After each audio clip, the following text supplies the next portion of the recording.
His girlfriend called us at like 10 or 11 and said your father was murdered.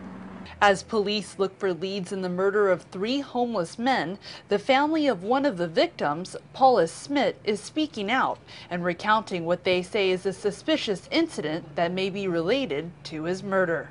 My dad was at the library researching an article, called my sister 10 after 3 to say that his bike was stolen and his bike had his stuff attached to it, and he wanted to know if she could come get him. He kind of sensed somebody was messing with him, and she said, I'm sorry, I have 5 kids with me, there's no room in the car, and where would you want to go anyways? And she said he seemed a little upset and he hung up. And I said, well, I have all the kids. If you want me to come get you, I'll come get you, but where do you want me to take you? I have everybody over here, all the kids. I said, do you want me to take you to my sister's? I could let you in because I have a key.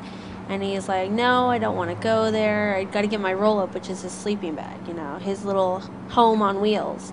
And in the end, he ended up hanging up on me. Around 3:45, he'd gone back to the house and got another bike and was going to ride up here.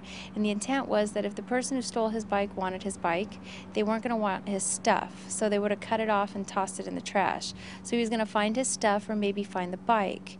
And he came down here and nobody heard from him. Several hours later, when nobody heard from him, they came up here and found a crime scene. So he was found at about 4:30. And the sad part is I feel guilty because I didn't come pick him up, and then they found him at like 4:45, so it's just like an hour and a half later.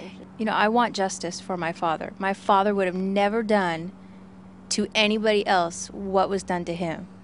The only person he ever hurt in his life was himself for the lifestyle he chose to live. It wasn't other people. He wasn't doing harm to other people. He didn't deserve this.